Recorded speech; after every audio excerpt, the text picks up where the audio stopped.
저한테 그 BBS에서 얼마 전에 촬영을 하나 했는데 그 누구지? 그 누가 오셨죠? 그 게스트로 저하고 김영임 보살님하고 그분은 이제 기성세대를 대변하는 패널로 오셨고 그다음에 저하고 한민 교수님 이제 문화심리학자 그분하고 그다음에 또 젊은 분 MG 한 분 있던데 크리에이터 카이스트 다니시는 그 유튜버 있거든요. 그분 오고 그리고 사회자 이렇게 5명이서 했어요. 곧 나올 거예요. 12월 말에 보건복지부에서 이제 찍은 건데 나올 거예요. 한번 보세요. 그게 이제 결혼에 대한 얘기예요. 근데 저한테 먼저 이렇게 이런 쪽의 프로그램입니다 하고 저한테 기한서를 보내주셨는데 보니까 저한테 저는 이제 솔로 대변인이에요.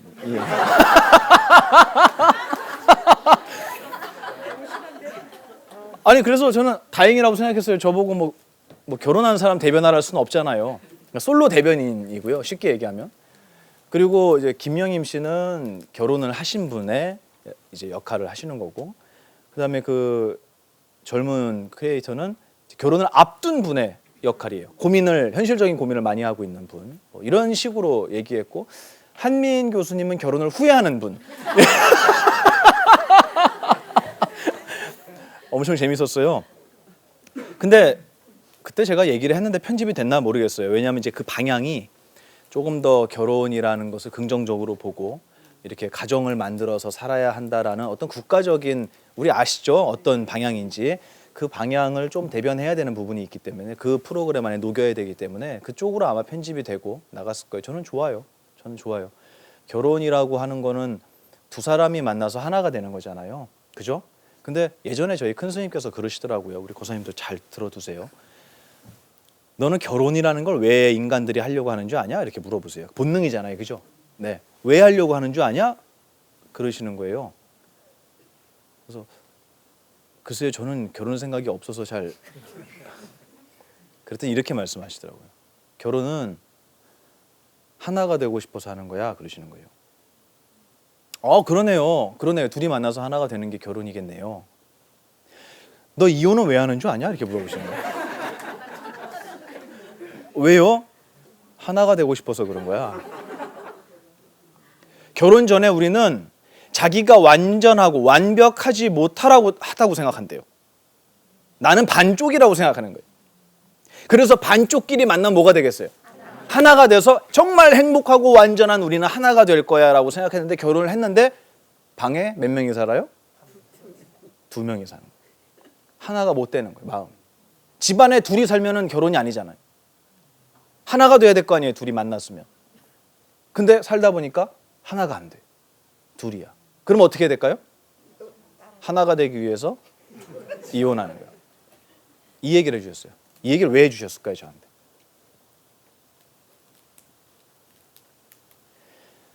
남자는 우리 여기 젊은 분들도 있으니까 제가 말씀드리는 거예요. 남자는 여자를 보고요. 여자는 남자를 보겠죠. 우리 청년 때 그렇잖아요. 그죠? 남자는 여자를 보고 여자는 남자를 봐요. 그러니까 잘 들어요. 딴 데 보지 말고 자기가 그 사람을 보고 저 아가씨 너무 예뻐. 그리고 저 아가씨도 날 보고 저분 너무 멋있어. 이러면 통하는 것 같죠. 결혼을 하는 순간 남자가 여자를 보고 여자가 남자를 보는 그 눈이 다른 데로 돌아가요. 바람 핀다는 얘기가 아닙니다. 그게 아니고요.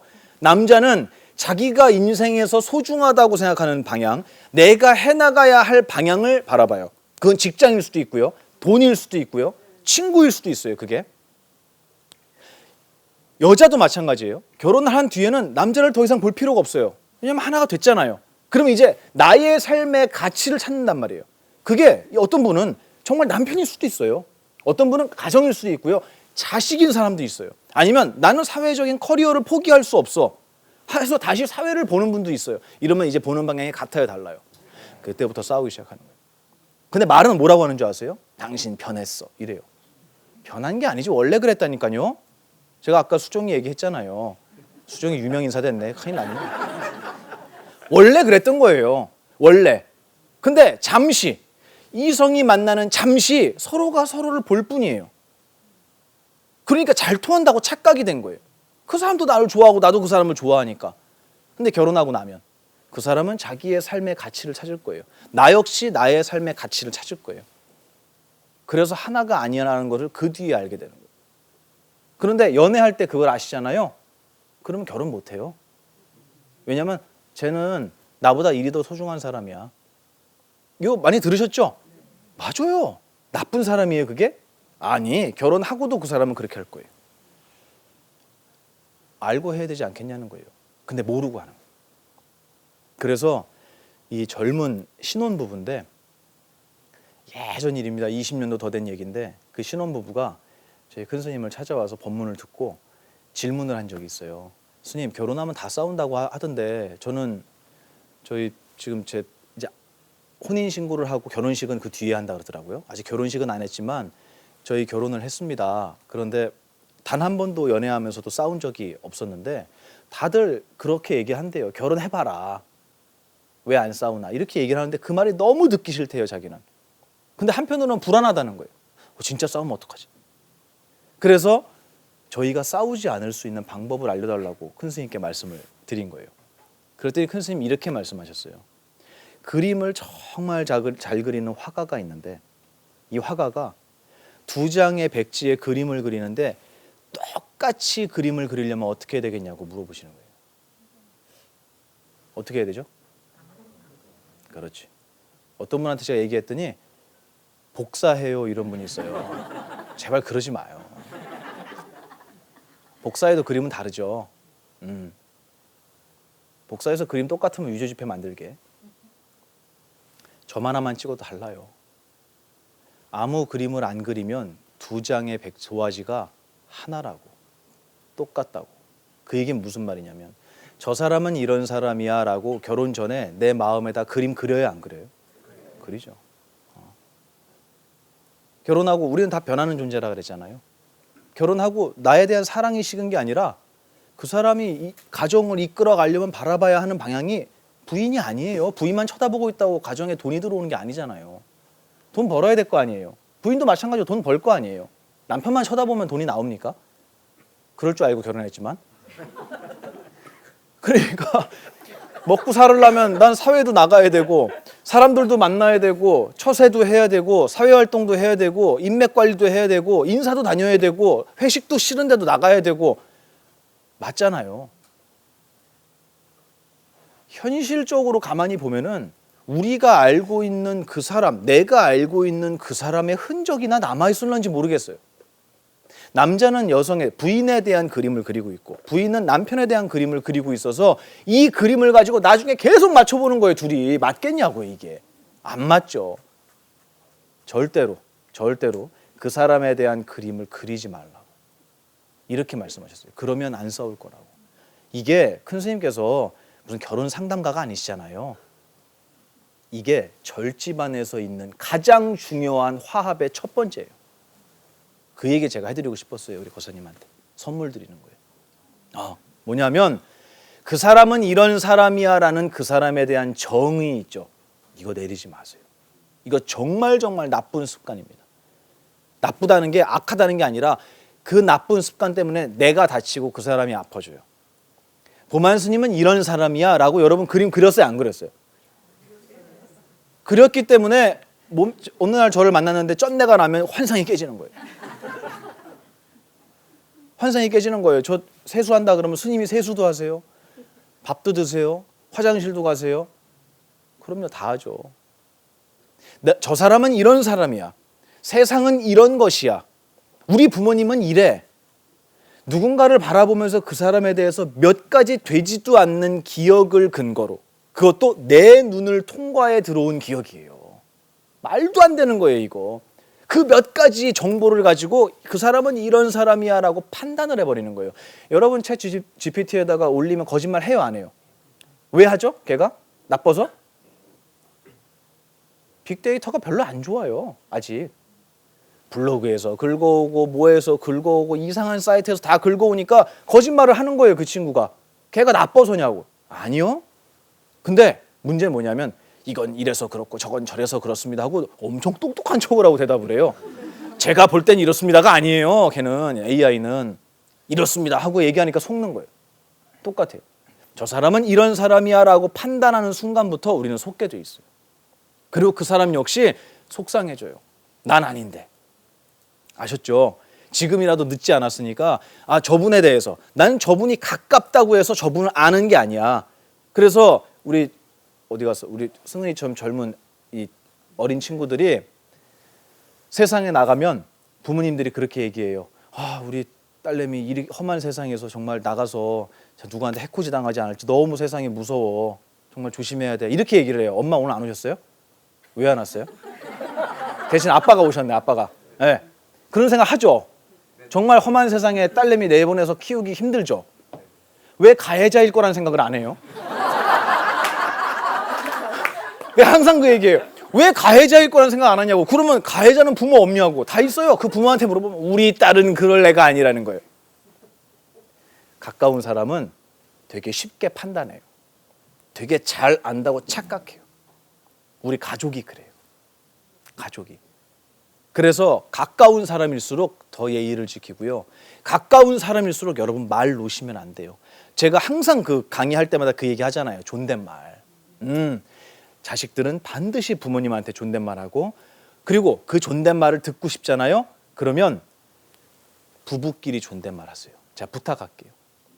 이거를 안 하면 제가 뭐 여러분한테 뭐라고 하진 않아요.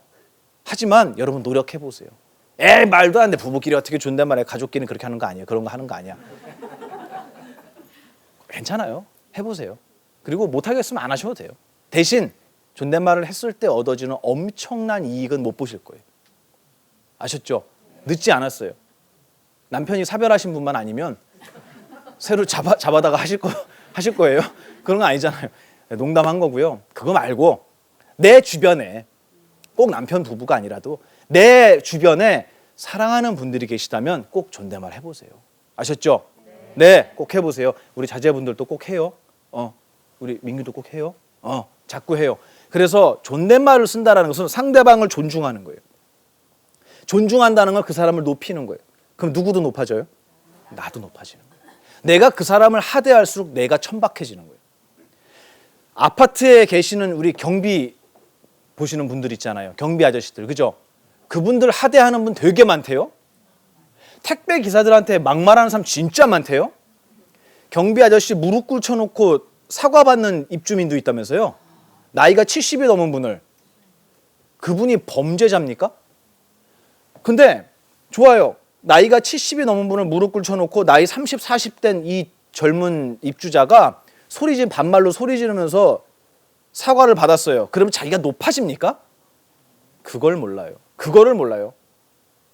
얼마나 자기에 대한 자존감이 낮으면 그분한테 절을 받아야 됩니까? 도대체 얼마나 자기 자식에 대한 자신에 대한 피해의식에 똘똘 뭉쳐 있으면 세상에 경비 모시고 택배 일하시는 분한테 사과를 받냐고요. 이거는 말도 안 되는 거잖아요. 고맙습니다. 항상 고생 많으시고요. 덕분입니다. 고맙습니다. 챙겨줘요. 이런 거. 챙겨주세요. 보만이한테 주는 것도 감사하지만 저 말고 여러분 주위에 있는 분들 있잖아요. 챙겨주세요. 고맙습니다. 감사합니다. 여러분 가족들 챙겨주세요. 고맙습니다. 감사합니다. 덕분입니다. 제가 그 얘기 하자 그랬죠. 덕분입니다. 예, 칭찬하면 자기가 잘나서 칭찬받는 줄 알아요. 정말 한심하게 이럴 데가 없어요. 제가 그래서 싫어하는 말이 있다 그랬죠. 뭐였죠? 자수성가 싫어한다 그랬잖아요. 자수성가하는 사람 아무도 없어요. 저기 화성에 혼자 떨어뜨렸나 봐요. 달에다 떨어뜨렸나 봐요. 몰래 해요 자기가. 굶어 죽지. 내 입에 들어오는 밥 한 숟갈도 누군가가 농사진 거예요. 사람들은 자기가 돈을 주고 그 사람의 노고까지 샀다고 착각하는데요. 아니요. 쌀을 샀죠. 내 손으로 할 수 있는 건 아무것도 없어요. 그런데도 자기가 잘난 줄 알고 자기에게 조금이라도 서운한 사람이 있으면 심지어는 그게 부모님이라도 욕을 해요. 부모도 원망해요. 그거 말고요. 덕분입니다. 당신 덕분에 제가 있습니다. 부처님한테 절하면서 여러분 그 생각 꼭 해주시기 바랍니다. 아셨죠? 제가 마지막 강의라서 지금 이렇게 간곡하게 말씀을 드리는데요. 정말 소중한 가치예요. 당신 덕분에 내가 있다라는 거. 이거는 불교에서 첫 번째로 이야기하는 상직법에서 첫 번째로 얘기하는 조건이에요. 여러분 이 세상에 색깔이 다 사라졌어요. 그러면 동시에 함께 사라지는 게 있어요. 뭔지 아세요? 우리 대학원생? 듣진 않고 있어요. 어떤 거냐면 이 세상에 모든 색깔이 싹 사라지는 순간 같이 없어지는 한 가지가 있다고요. 개성. 맞죠? 맞아요. 근데 제 얘기를 들으면 대답의 수준을 느낄걸요? 눈이 사라져요. 이 세상에 색깔이 다 없어지면 이 눈이라는 이름이 사라져요. 색깔과 눈은 하나예요. 색깔이 보일 때 눈이라는 이름이 만들어지는 거예요. 여러분이 계실 때 보만이라는 이름이 만들어진다니까요. 범죄자가 있어야 경찰이 있는 거예요. 맞죠? 이 세상의 색깔은 무엇을 만들어주고 있죠? 내 눈을 만들어주는 거예요. 상즉법의 첫 번째 원리예요. 그래서 저 색깔, 꼴배기신 색깔, 왜 나 저 색깔 안 좋아하는데 왜 죄다 저렇게 했대? 아니, 아무리 더러운 색깔도 내 눈을 만들어주고 있어요. 우리 부모님이 아무리 못난 사람 같아도 당신 덕분에 내가 있잖아요. 감사합니다. 저에게 시간이라는, 재산은 못 주셨지만, 재산은 못 주셨다 하더라도 저에게 시간이라는, 삶이라는 이 세상에 가장 소중한 재원을 주셨어요. 낳아주시는 순간에 나에게 시간을 주신 거예요. 시간을 선물하신 거예요. 그 시간은 무엇이든 변할 수 있어요. 돈으로 여자는 사도 사랑은 못 산다잖아요. 맞죠? 돈으로 남자는 사도 사랑은 못 사요. 근데 시간은 어떻게 사실 거예요? 1초도 못 삽니다. 나에게 삶이라는 시간을 주신 거예요. 근데 이 시간을 주셨다는, 삶이라는 걸 주셨다는 것에 감사함은커녕 우리 집 구석은 도대체 왜 남들 다 있는 저기 양평에 별장 하나 없냐? 우리 집안은 왜 50평밖에 안 되냐? 짜증난다. 남들은 20대 때 벌써 아파트 구해갖고 대학생을 아파트에 사는데, 저기 대학 어디서 다녀요 지금? 춘천 어디? 원룸. 왜 나는 원룸 팔자냐 이거예요 도대체. 우리 부모님 그동안 뭐 하셨냐고, 남들 돈 벌 때. 이렇게 원망했어요 안 했어요? 안 했어요? 이렇게 방송을 모르는 분들이 있어요. 나에게 삶을, 시간을 주셨다는 건 감사한 일입니다. 아셨죠? 그 시간을 받는 순간부터 그 시간을 어떤 색깔로, 어떤 장면으로, 어떤 결과물로 바꾸어 나갈지는 이제부터는 여러분의 손에 달려있는 거예요. 뭐든지 할 수 있어요. 아직 시간이 남았잖아요 우리. 그래서 오늘 강의도 들으러 오셨잖아요. 저는 출가한 후에 저희 부모님에게 감사함을 알았어요.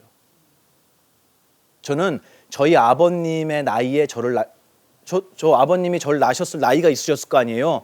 저는 그 나이에 자식 못 낳아요. 저 같은 거 나올까 봐 무서워서 못 낳아요. 키울 자신도 없고요. 먹여 살릴 자신도 없고요. 그 녀석을 행복하게 이 세상에서 길러낼 자신도 없고요. 걔가 누군가 자기 친구를 데리고 오면서 우리 아빠, 우리 아이 친구는 우리 아버지가, 걔네 아버지 이런 거 한다던데, 걔네 아버지 저기 빌딩이 몇 채라던데, 호텔 운영한다는데, 이런 얘기 들으면 죽어버릴 것 같아요. 너무 부끄러워서. 제 아버지의 나이에 저는 자식을 낳을 용기가 없었어요. 진심이에요. 이건 제 개인적인 얘기예요. 저는 출가한 이 삶을 정말 사랑합니다. 어떻게 보면 많은 분들이 스님 도망가신 거네요? 네, 좋아요. 도망갔다고 생각하든 뭐 하든 좋아요. 어쨌든 자신 없었던 건 분명해요. 그래서 여러분처럼 결혼하고 직장을 갖고 그 어려운 회사를 다니시면서 그 어려운 가정생활을 이끌어 가시면서 공부까지 하겠다고 이 자리에 오신 여러분들이 제가 어떻게 보이겠습니까? 정말 훌륭해요, 여러분. 여러분 스스로를 위해서 정말 칭찬에 저는 박수를 좀 쳐주셨으면 좋겠어요. 정말 잘하셨어요. 정말 잘했어요. 여러분 항상 감사한 마음 가지고 사세요. 아셨죠? 네. 색깔이 있어서 눈이 있는 거예요. 소리가 들려서 내 귀가 있는 거예요. 내 귀가 잘나서 소리를 듣는 게 아니고요. 절대 잊지 마시고 내 눈에 비춰지고 내 귀에 들리는 모든 존재가 나를 만들어주고 있구나. 불교 용어로는 공양이라고 합니다. 이번에 저희 기초반 마지막 수업 들으신 분 계시죠? 기초반 마지막 수업이 보시와 공양이었어요. 이 세상은 색깔, 소리, 냄새, 맛, 감촉, 뜻 6가지를 나한테 보시하고 있어요. 얘 몇 가지 보시하죠 지금? 그렇지. 여러분한테 보시하고 있어요. 주고 있어요. 돈 안 내는데도 주고 있다고. 여러분한테. 색깔을 주잖아요. 그러면 공양되는 게 있어요. 그 보시를 받은 사람이. 뭐가 공양될까요? 눈, 코, 귀, 입 이런 게 공양되는 거예요. 또 옛날에 어떤 사람을 나한테 해코지했던 사람을 보면서 아, 저 인간 저 여기서 만날 줄 몰랐는데 얼굴 보니까 잘 먹고 잘 사나 보네. 짜증나네. 괘씸하네. 라고 그 사람을 어떻게 하고 있는 거예요? 공양시키고 있는 거예요. 만들고 있는 거예요. 누가? 여러분이. 우리 부모님을 보면서 아유 한심한 저 아유 진짜 우리 부모가 아니었으면 좋겠다 라고 그분을 공양시키고 있는 거예요. 누가? 그렇죠. 이게 마지막 수업이었어요. 경전에 그 나와요. 스님한테 스님 드세요 하고 쌀 한 바가지 드리는 것도 보시예요. 그죠? 네. 근데 보시랑 공양은 달라요. 보시는 주는 거고 베푸는 거고요. 그 베푼 걸 받아서 만들어지면 그걸 공양이라고 해요. 여러분은 온 세상을 공양시키고 있어요. 여러분의 정신으로. 그래서 저를 딱 만나면 사탄이네 하시는 분도 있어요. 많아요. 그리고 심지어는 이 절집안에서도 저를 보고 사입이네 이런 분도 있어요. 많아요. 그렇게 자기의 세계를 어떻게 하고 있다고요? 공양시키고 있는 거예요. 그분한테도 똑같은 공양이라는 법칙이 들어있어요. 공양시키는 거예요. 여러분은 어떻게 공양시키고 계세요? 이 세상을. 내 아내를. 내 딸을. 어떻게 공양시키시죠? 잘 보세요. 그게 수행의 첫 번째입니다. 내 자신을 돌아보는 거. 내가 어떻게 공양시키고 있지를 스스로가 조견이라고 얘기하잖아요. 그죠? 비추어 보는 거예요. 비추어 보는 연습 굉장히 중요합니다. 그래요. 제가 아까 우리 거사님 인사하고 나서 되게 중요한 얘기 제가 드린 거예요. 그죠? 네, 항상 가까운 사람에게 감사한 마음 잊지 마시고 그 사람이 있어서 내가 있는 거고요. 절대 그 사람을 불편하고 나쁜 것으로 공양시키지 말고 아름다운 모습으로 공양시킬 때 여러분의 세상이 아름답게 만들어지는 겁니다. 저는 그거를 배웠어요. 그래서 제가 스님들한테 아유 큰 스님 저 스님은 다 좋은데 저게 안 좋아. 이 스님은 왜 이러는지 모르겠어요. 왜 이 스님은 맨날 5분씩 늦게 사는지 모르겠어요. 6시에 모이자 그러면 6시 5분에 나타나. 10시 그래서 6시 10분에 만나자 그러면 6시 15분에 나타나. 맨날 5분 늦게 살아. 아, 왜 저러는지 모르겠어요. 왜 모두를 기다리게 하는지 모르겠어요. 이런 불만을 제가 큰 스님께 막 토로한 적이 있었어요. 그랬더니 이렇게 말씀하셨어요. 보만아, 스승은 누군가를 깎아내는 게 아니야. 깎아서 만드는 게 스승이 아니야. 스승은 그 사람하고 딱 맞는 구멍을 찾아주는 거야. 이렇게 말씀하셨어요. 만약에 내가, 큰 스님 말씀이, 내가 너처럼 너희들을 봤다면 여기 남아있을 놈 아무도 없어. 다 쫓겨났을 거야. 우리 다 하자품 갖다 고쳤으면서 사는 거야. 그러시는 거예요. 그렇게 표현하셨어요. 다 하자품 갖다가 고쳐가면서 쓰는 거라고. 나는요. 나 하자품 아니에요? 맞아요? 우리 보살님이 한 명만 지금 그랬어요. 저도 하자품이에요. 저도 부족한 게 있다고요. 여러분은요? 불량품이지. 불량품이죠. 하자품이라 그러면 너무 과대평가하시는 거예요.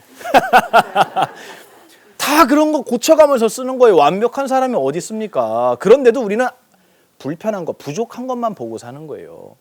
그러지 말자고요. 아셨죠? 오늘 제가 마지막 강의지만 이 강의를 통해서 여러분 부디 누군가를 보면 용서하는 마음 먼저 좀 가져주세요. 아, 그럴 수 있어.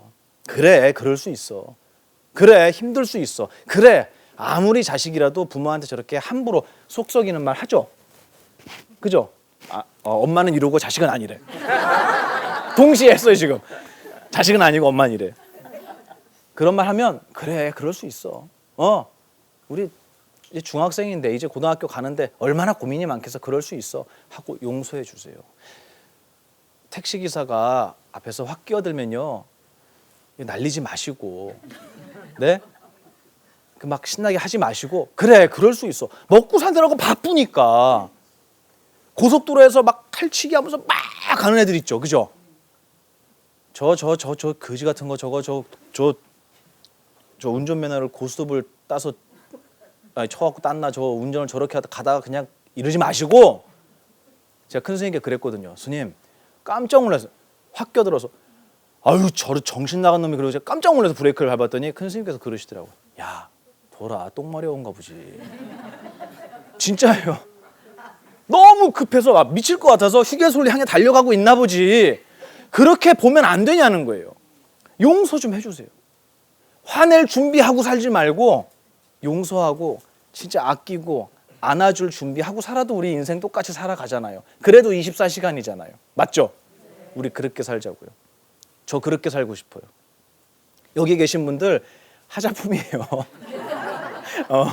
저 역시 하자품이고요. 저한테 불편한 게 없겠냐고요. 그러니까 악플 달리죠. 공부 좀 더 하셔야 할 듯. 범한 스님 말이 좀 많으신 듯. 싫어요.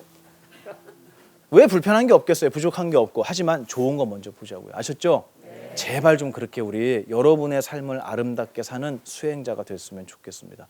오늘 제가 마지막 강의인데 질문 받기 전까지 여러분한테 아주 우리 거사님 덕분에 덕분에 이런 얘기를 또 꺼내게 됐어요. 그래서 제가 여러분한테 마지막으로 정말 고마워 우리 옆에 있는 분에게 고맙게 생각하고 살자라는 얘기는 해야지라고 생각하고 들어왔는데 마침 또 이렇게 오셔서 오늘 개종을 하겠다고 이렇게 얘기를 하시는 분이 계시니까 저는 너무 고맙고 아니 하나님도 이해하실 거예요. 네, 이해하실 거예요. 여러분 고맙습니다. 여러분 덕분에 제가 여기 대한불교진흥원에서 이렇게 강의를 제가 행복하도록 할 수 있었어요. 그리고 제가 의자를 달라 그러면 의자를 주시고 뭐 책상을 놔달라 그러면 책상 놓고 뭐 화나셨어요? 뭐 물을 달라 그러면 물을 주고 하셨던 우리 PD님 또 너무 감사하고 우리 카메라 감독님도 또 여기서 지금 컴퓨터에서 실시간 잡고 계시는 우리 직원분들도 다 정말 감사드리고요. 또 무엇보다 이런 가르침을 주신 저희 스승님과 부처님께 감사드리고 또 저에게 이런 이야기를 할 수 있는 건강이라는 인연을 아직 남겨준 저의 전생 인연에도 감사드립니다. 오늘 귀한 자리였는데 여러분 웃음을 보니까 제 기억 속에 오래오래 남을 것 같아요. 그리고 제가 항상 그러죠. 우리 다음 생에 또 만납시다 했는데 죽고 나서가 아니고 이 순간 다음은 다 다음 생이잖아요. 우리 다음 생에서도 행복한 얼굴로 이렇게 강의하는 법문하는 자리에서 만나 뵀으면 좋겠어요. 내가 갖춰진 능력 중에 정말 돈 안 들고 여러분의 세상을 밝힐 수 있는 정말 귀한 거는요. 제가 얘기했지만 화안시 들으셨죠? 네. 보시의 종류의 화안시 밝게 웃는 얼굴을 보시한다라는 말이 불교에 있어요. 화안시 밝고 예쁜 얼굴을 여러분 꼭 주변에 보시해 주셨으면 좋겠습니다. 고맙습니다.